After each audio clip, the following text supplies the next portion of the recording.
हामी चर्चमा प्रभुको भवनमा आएको कारण चाहिँ आफूलाई डिस्कभर गर्नको लागि, आफूलाई खोजेर भेट्टाउनको लागि। आमेन। शैतानको सबैभन्दा ठुलो काम के हो भन्दाखेरि तपाईलाई यस्तो विचार हालिदिनु तपाईको बारेमा कि तपाईहरु काम नलाग्ने हुन्छ।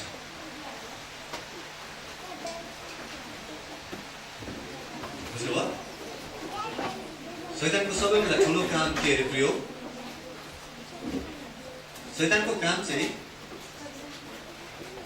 तपाईलाई यसो भनिदिन्छ कि you are good for nothing, त केही पनि काम लाग्दैनस्। त काम नलाग्ने एउटा व्यक्ति हो। संसारको भाषामा भन्नु हो भने धरतीको बोझ। धरतीको के अरे? बोझ।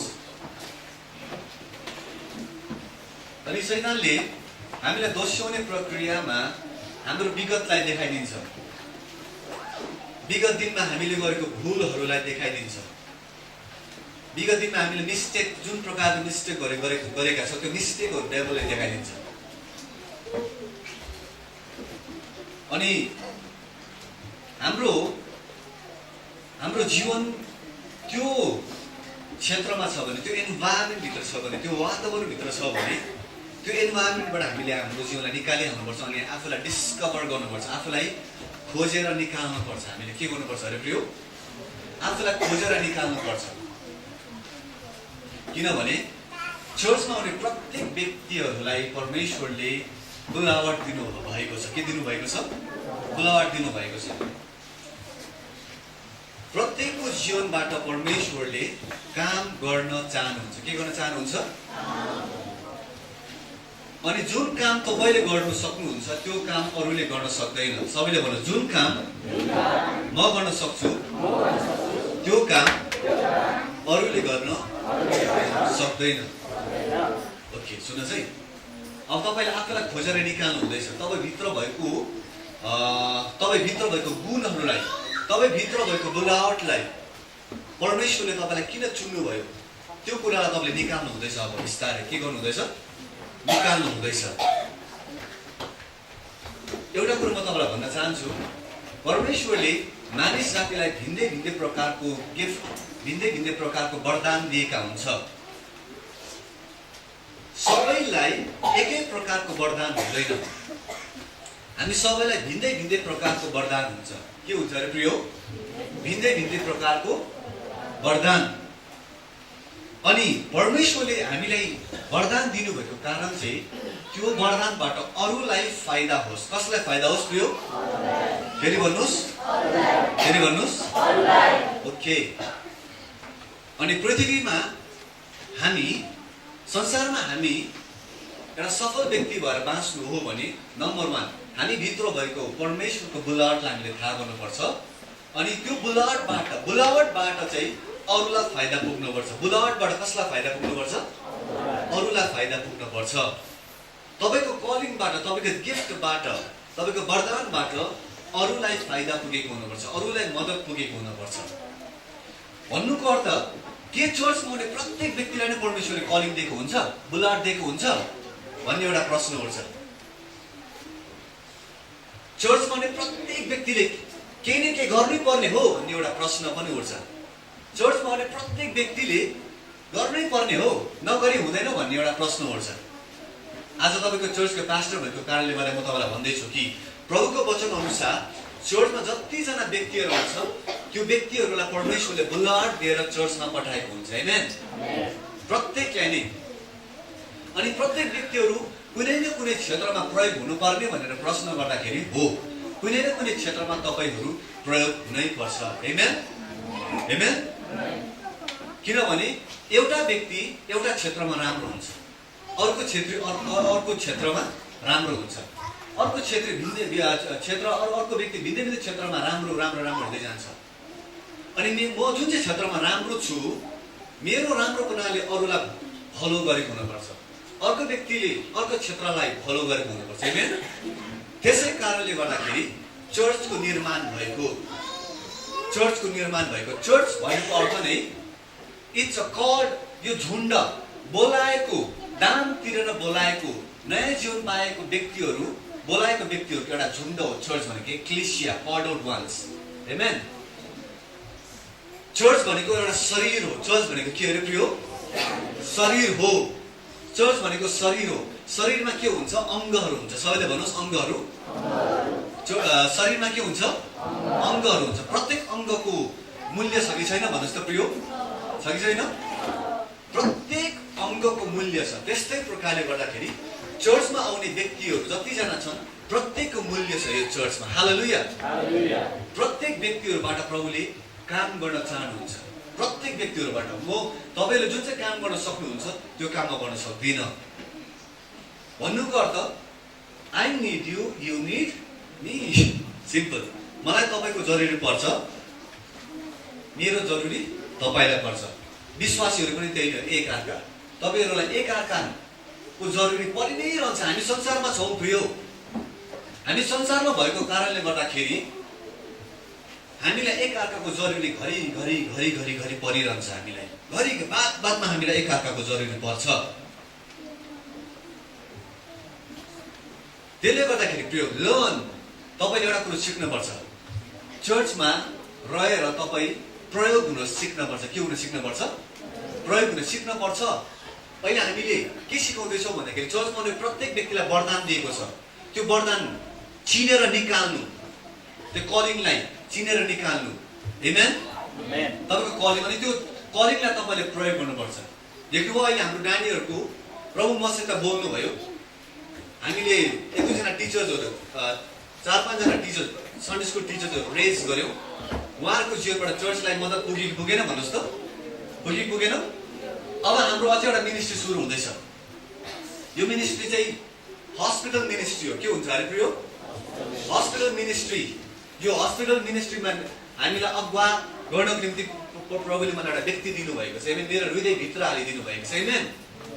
यो व्यक्तिलाई लिएर, यो व्यक्तिको गिफ्टलाई मैले जानेको छु, चिन्न सकेको छु। And we are going to support you. बुझ्नु भयो होइन? हस्पिटल मिनिस्ट्रीबाट म्याक्सिमम मान्छेहरूको उद्धार मुक्ति हुँदो रहेछ। के हुँदो रहेछ? उद्धार मुक्ति हुँदो रहेछ। उद्धार मुक्ति। तपाईँलाई एउटा इक्जाम्पल दिन चाहन्छु। हाम्रो चर्चको ब्रदर केले मर्न लागिसकेको थियो। उहाँ आज यहाँ हुनुहुँदैन, बजारको चर्चमा, बजारमै उहाँहरू सङ्गति गर्नुहुँदैछ। आज बजारमा पनि हामी हुँदैछ है। उहाँ मर्न लाग्नुभएको थियो हस्पिटलमा।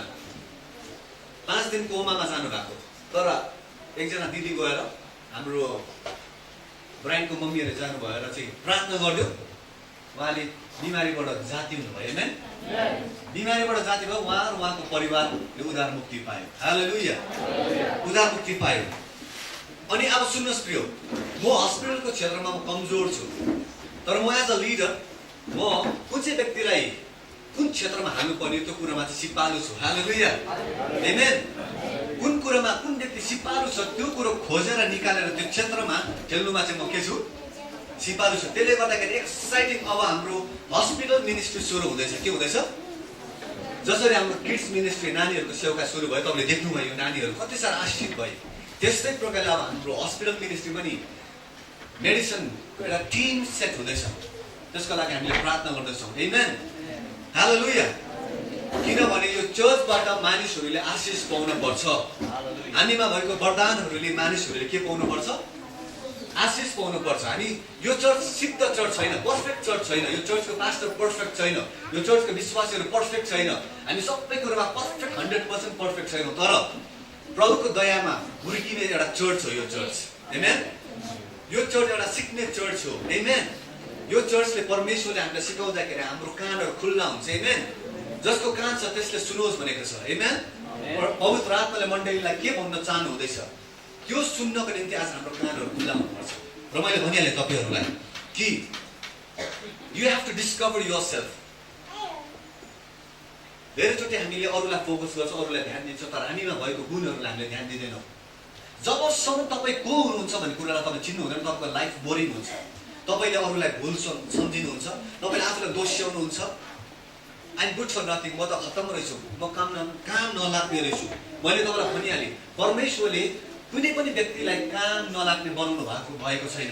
कुनै पनि व्यक्ति थोत्रे छैन। कुनै पनि व्यक्ति काम नलाग्ने छैन। प्रत्येक व्यक्तिहरूको जीवनमा परमेश्वरको प्लान छ। हैन? प्रत्येक व्यक्तिमा परमेश्वरको के छ?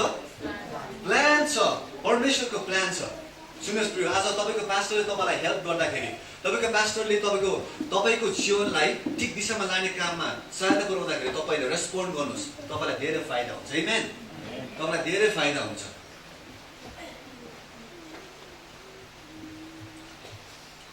यूहन्ना 13:15 हामी जानेछौँ। John 13:15।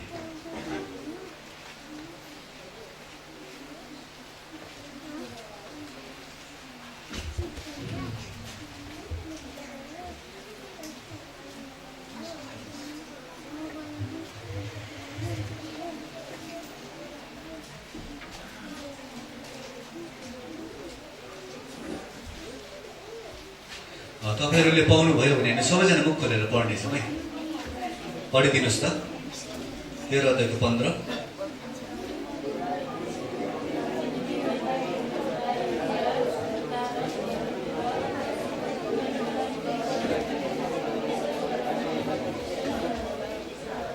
आमेन।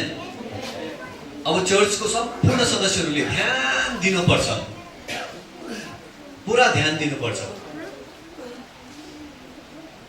यहाँनिर भनेको छ, किनकि मैले तिमीहरूलाई एउटा उदाहरण दिएको छु। यो कसले भनेको भन्नुहोस् त? प्रभु येशू ख्रीष्टले भन्नु हुँदैछ कि I have set an example before you. म तिमीहरूको अगाडि उदाहरण छु र जसो मैले तिमीहरूको निम्ति गरेँ तिमीहरूले पनि त्यसै गर। आमेन। ध्यान दिएर सुन्नुपर्छ है। सुनेन भने फेरि कस्तो कमजोरी विश्वासी हुन्छ नि। फेरि ध्यान दिएर सुनेन भने कस्तो हुन्छ? कमजोरी विश्वासी हुन्छ है। ध्यान दिएर सुन्नुपर्छ। अब यहाँनिर के भनेको छ? प्रभुले भन्नुभएको छ, म तिमीहरूको अगाडि उदाहरण भएको छु र मैले जसो मैले तिमीहरूको निम्ति गरेँ तिमीहरूले पनि त्यसै गर। प्रभुले भन्नुहुँदैछ के गर भन्दैछ? मैले जस्तो जस्तो कामहरू गरेँ तिमीहरूले त्यस्तै त्यस्तै काम गर। प्रभुले के भन्नुहुँदैछ अरे? मैले जस्तो जस्तो काम गरेँ तिमीहरूले पनि त्यस्तै काम गर। You have to find a role model. तपाईको जीवनमा तपाईले एउटा रोल मोडल खोज्न पर्छ। एउटा दाजु, एउटा दिदी, एउटा आन्टी, एउटा अङ्कल तपाईको जीवनमा हुनुपर्छ, जसलाई हेरेर तपाईको मनमा तपाईले विचार गर्नुहुन्छ, म पनि यस्तै हुन्छु। आमेन। म पनि यस्तै हुन्छु। तर प्रभुले त भन्नुहुँदैछ हामीलाई, म जस्तो छु, मैले जस्तो काम गरेँ तिमीहरू त्यस्तै हुनु अनि तिमीहरू पनि त्यस्तै काम गर्नु। आमेन। आमेन। प्रभुको जीवनलाई तपाईले याद गर्नुहोस्। प्रभुले कसैलाई चोट पार्ने काम गर्नुभएको छ? गर्नुभएको छ? भन्नुहोस् त। गर्नुभयो? प्रभुले कसैलाई ढुङ्गाले हिर्काउनु भयो? हिर्काउनु भयो? भन्नुहोस् त। प्रभुले कसैको निन्दा गर्नुभयो? गर्नुभयो? भन्नुहोस् त। पटक्कै गरेन। इभन गैर सरकारीलाई पनि उहाँले इज्जत गर्नुभयो। उहाँको मुखबाट नेगेटिभ कुरा, केही नकारात्मक शब्दहरू निस्केन। अब प्रभुले त्यही भन्नुहुँदैछ यूहन्ना 13:15 मैले जे गरेँ तिमीले त्यही गर, म जस्तो थिएँ तिमीहरू त्यस्तै हो। आमेन। आमेन। अब समय आएको छ चर्च येशू जस्तो हुने समय आइसकेको छ। अब church should be like Jesus. Church अब कस्तो हुनुपर्छ? येशू ख्रीष्ट जस्तो हुनुपर्छ। सबैले भन्नुहोस्, चर्च येशू जस्तै हुनुपर्छ। अब सुन्नुहोस्, दुईटा काम छ। यो चर्चले दुईवटा काम गर्नुपर्छ। हामी येशू जस्तो हुने कोसिस गर्नुपर्छ। सबैले भन्नुहोस्, येशू जस्तै।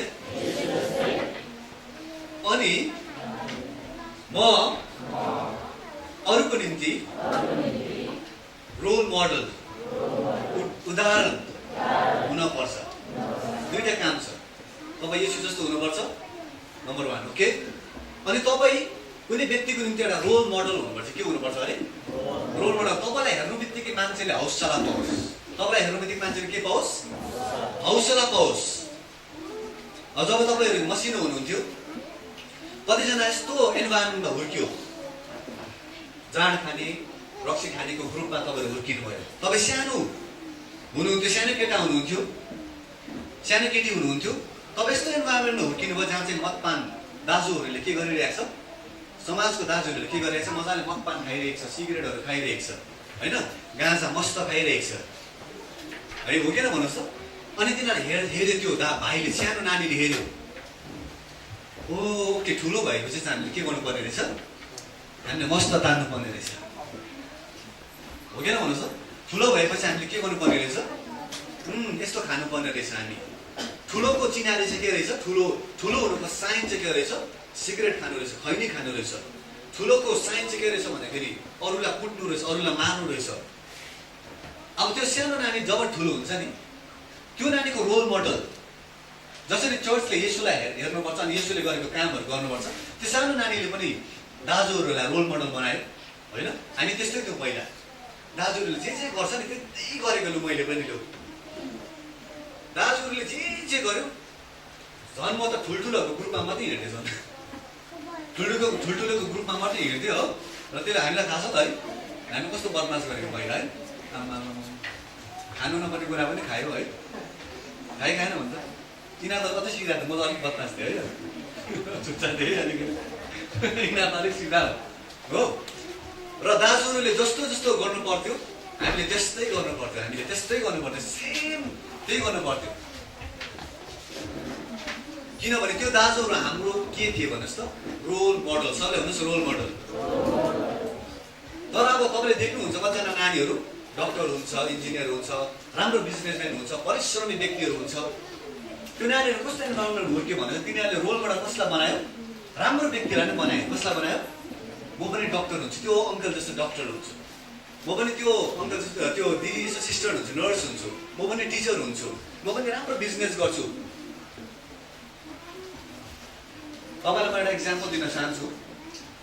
मेरो वाइफले मलाई सेयर गर्छ, हाम्रो एकजना मेरो वाइफको घरमा पहिला एउटा दाजु बस्नुहुन्थ्यो अरे, काली दाजु भनेको के, काली दाजु एकदम अनपढ नपढेको। अनि उहाँहरूको घरमा चाहिँ बस्नुहुन्थ्यो रहेछ त्यो काली दाजु, एकदमै नपढेको। तर जस्तै अब मेरो ससुरा चाहिँ अब उहाँ चाहिँ राम्रो स्कुलमा पढ्नु भएको, डाक्टर ग्राम्स हो त पढ्नु भएको। अनि उहाँ कमिसनरहरू पनि हुनुभयो, थुप्रै क्षेत्रमा अब उहाँको इन्भल्भमेन्ट थियो पहिला धेरै सक्सेस देख्नु भएको व्यक्ति। अनि मेरो ससुराको घरमा उहाँ बस्यो त्यो दाजु, काली दाजु भने। अनि बिस्तारै उसले चाहिँ त्यहाँदेखि उसले हेऱ्यो क्या, ससुरा बोलेको, बातचितहरू गरेको, ससुराको पछि पछि गएको, ठुल्ठुलो मान्छेसँग कसरी बोल्नुपर्ने रहेछ हो, सबै कुरो सिक्यो। अहिले म तपाईँलाई भन्छु, त्यो दाजुले करोड रुपियाँको मात्रै कन्ट्र्याक्ट गर्छ अहिले। एक क्लास पनि पढेको छैन, तर एक क्लास पनि पढेको छैन। तर उसले चाहिँ मेरो ससुरालाई के बनायो भन्नुहोस् त, रोल मोडल। अहिले पनि भन्छ भेनालाई चाहिँ म पत्ताको छु भन्छ, भेनाको कारणले गर्दाखेरि नै म अहिले ठुलो मान्छे भयो भन्छ। उसले रोल मोडल बनाए। के बनायो भन्नुहोस् त, रोल मोडल बनाए। तपाईँले सुन्नु भएको छ होइन, हाम्रै चर्चमा पनि देख्नुहुन्छ कतिजनाले साधारण काम गरिरहेको हुन्छ, तर नानीहरूले इङ्ग्लिस स्कुल पढाइरहेको हुन्छ, नानीहरूलाई मजाले स्कुलहरू पढाइरहेको छ। Role model. जस्तै मेरो रोल मोडल मेरो आमा हो। मेरो रोल मोडल को भन्नुहोस् त, मेरो आमा। मेरो रोल मोडल मेरो बाबु होइन, मेरो बाबुले मैले देखिन पनि रोल मोडल बनाउनु पनि सक्दिनँ उहाँलाई। तर मेरो आमा चाहिँ रोल मोडल। जस्तै उहाँको परिश्रम, उहाँले नानीलाई जुन प्रकारले हुर्काउनु भयो, बुझ्नुभयो, उहाँले मेरो रोल मोडल। मैले उहाँलाई हेरेँ, ओके सम्भव रहेछ, के रहेछ, कठिनाइमा पनि नानीहरू हुर्काउनु, आवश्यकतामा पनि नानीहरू हुर्काउनु सम्भव रहेछ भन्ने एउटा रोल मोडल हामीले पायौँ।